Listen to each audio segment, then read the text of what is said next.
Heroes, they're all around us. They keep our cities safe, they keep us alive, and they keep buildings from burning down with us inside. But most of all, they inspire.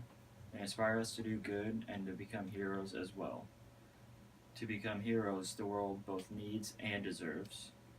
Which is why my topic today is may not be on an everyday hero, but they still have inspired many.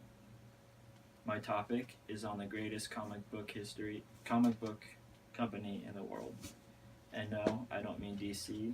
I'm talking about Marvel. Ever since the first Iron Man movie, I have been a huge fan of Marvel, and I've been following along with them ever since.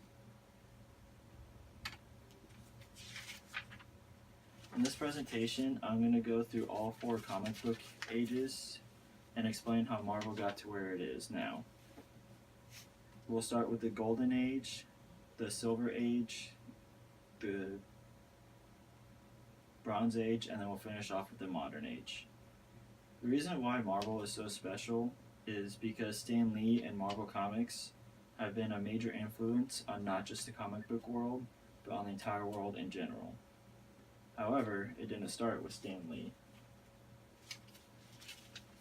It was founded under the name Timely Comics in 1939 by Martin Goodman, and its first publication was Marvel Comics number 1.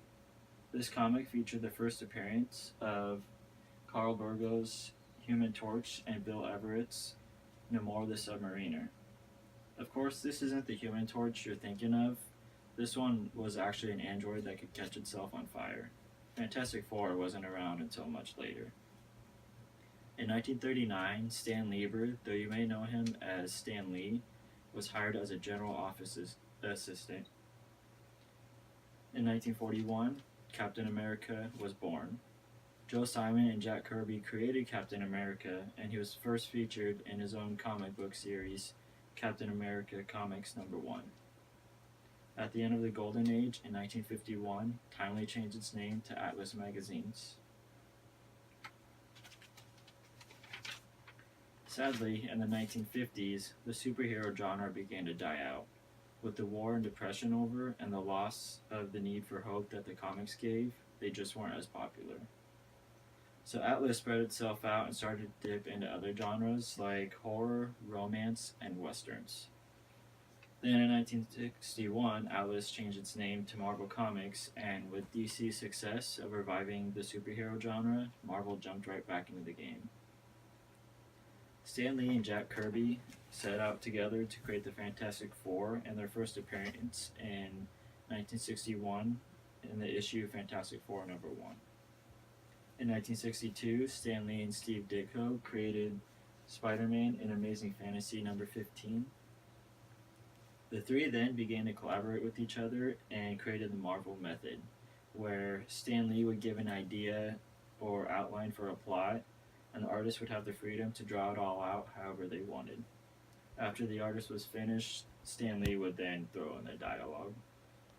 This method was created to work around Stan Lee's busy schedule because with all the stories they now had, he wasn't able to write out the entire scripts as fast enough anymore.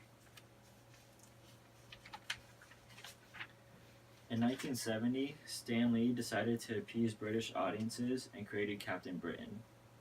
In 1972, Goodman stepped down and Stan Lee became publisher and editorial director. In 1975, Chris Claremont, a writer, and John Byrne, an artist, brought the X-Men back from the dead and created characters such as Wolverine, which weren't in the original series. Frank Miller also gave the Daredevil series a grittier makeover in 1979. In the 1990s, Marvel started to try to earn more sales in a variety of ways, such as variant covers and company-wide crossovers, but in 1996, the company was forced to file for bankruptcy protection. Thankfully, in 1997, Toy Wiz pulled them out of the bankruptcy scare by buying them out and forming the corporation Marvel Enterprises.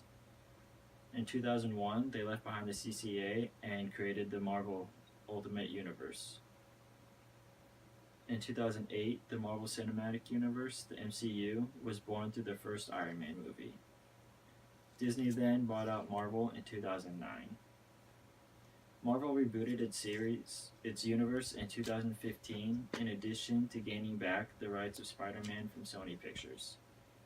In 2017, according to Tim DeForest, by 2016, more than a dozen films had been released under the banner of the Marvel Cinematic Universe, and the franchise's cumulative global box office receipts had topped $10 billion.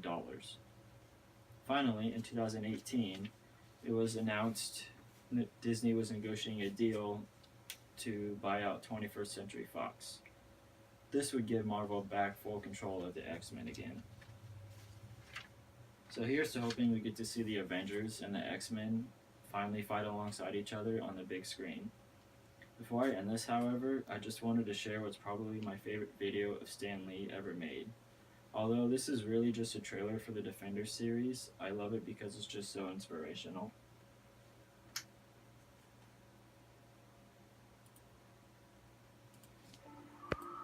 They're the greatest stories ever told. Heroes show us we don't need to be perfect to do what's right. It's not about living without fear, but facing injustice. It's not about being powerful, but finding your calling when you least expect it. They show us it's okay to be vulnerable, no matter how tough you are. Because even though they're heroes, they're still human.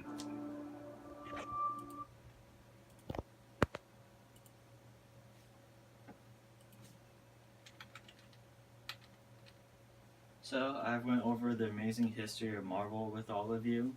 We started in the Golden Age, saw superheroes die and come back to life in the Silver Age, found that more creative minds, other than the big three, were involved in the Bronze Age, and then we witnessed Marvel go from being on the verge of bankruptcy to being worth $10 billion in the modern age. I hope this presentation has shown you how great of an inspiration Marvel truly is. Stan Lee alone shows you that you can go from a regular office assistant to being, well, Stan Lee. So, with that, I say to you, Excelsior. Good job. Thanks.